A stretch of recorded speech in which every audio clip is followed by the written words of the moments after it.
Good evening. Welcome home. Welcome to 601 608 Wednesday, our midweek check-in and meditation. Um Technical difficulties delayed me for 7 whole minutes, but we are back, baby. We are in the office and ready to go. My name is Daniel Brower. I use any pronouns, and I am the associate pastor of the First Christian Church of Decatur. I hope that everyone is having a good week. I hope that everyone's technology is treating them better than mine is. I hope you're enjoying the weather. Um, what else do I normally say? Oh man, I'm a little scattered because we've been so busy this week. Like this past week has been huge for this congregation. This is probably the most things we've had going on in a week since the Christmas tree sale. And I don't know if that's a pro or a con, can't tell yet. Um, but it has been a heck of a week. So, recap if you weren't there for it. Last Tuesday, we had our very first community dinner of 2024 in the form of the annual Shrove Tuesday Pancake Supper. Very big shout out once again to T.W. Brower and Bill Pabst for cooking for us. And a special shout out to Terry Duncan, who made like a killer carrot cake. Just incredible. It was super fun to be able to get together with everyone and just eat and fellowship and just enjoy one another again. And we're hoping to do that a lot more in the future. The newsletter today had a poll in it.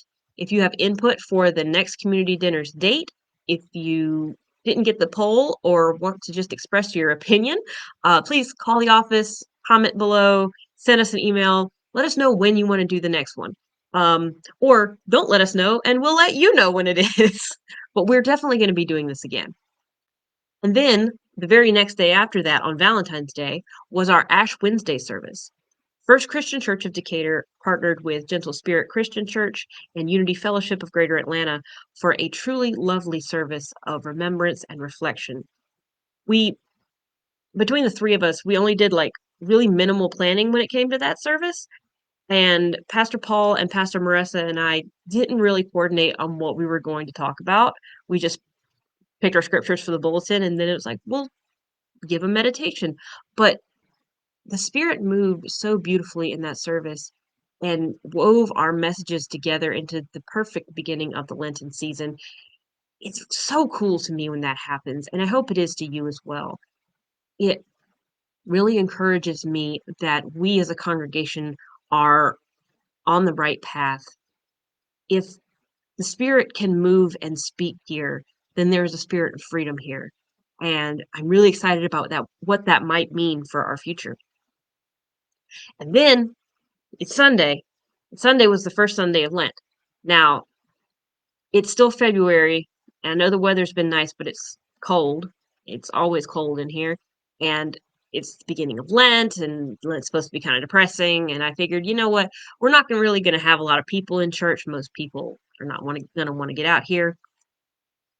We had so many people in the sanctuary on Sunday. I can't even tell you what that was like.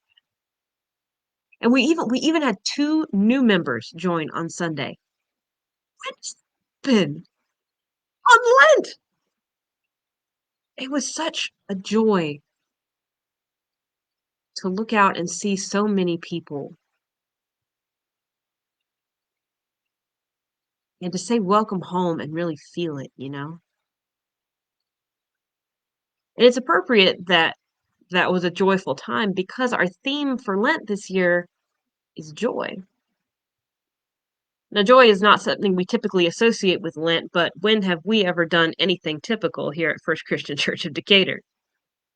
We're exploring how joy fits into the more reflective nature of Lent and how to find and keep joy even when the wilderness is rough and even when the journey is long. This theme feels especially fitting for our congregation now at this moment in our journey because we've been sad for a very long time. The past couple of years have been full of change and anxiety and grief.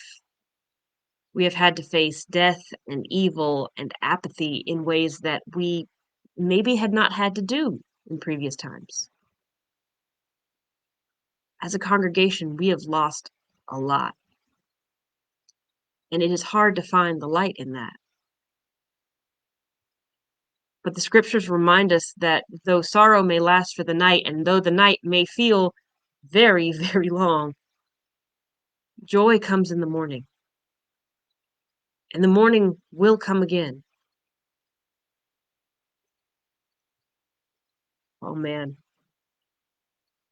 should have looked this up before I said it. But the old story, about Good Friday. And I know, again, I'm jumping way ahead to the end of Lent, at the beginning of Lent, but Good Friday wasn't good. Horrible day. Terrible times. But Sunday's coming. Sunday's coming. We are not where we should be. We're not where we want to be. We have a long way to go. But we're beginning to heal. I am so thankful to be walking alongside you as we do. I encourage you to join us in our exploration of joy during Lent. We have a great lineup of preachers scheduled for Lent. No, it is not going to be just me, and it's going to be really cool. So please stop by, tune in, whatever you're able to do, join in with us. There are so many ways to be an active, dynamic part of this congregation. And while worship is a big one, but it is not the only one. Equally important are things that occur in the background, as it were. There are going to be a lot of decisions to be made here soon, and a lot of changes that are going to develop as our transition team continues to faithfully seek our way forward in this new phase of our lives.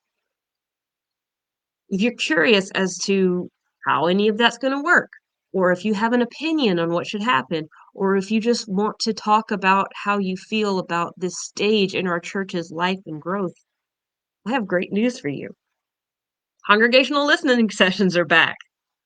Now, you may remember listening sessions from this past fall where we used them around grief work and the loss of Pastor James.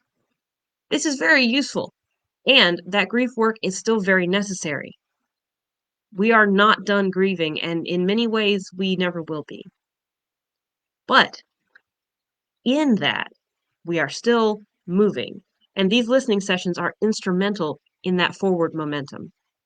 If you are interested in being an intentional part of what comes next for us, I encourage you to join the upcoming listening session this Sunday, after church, and let your voice be heard. Your voice matters. Your presence matters.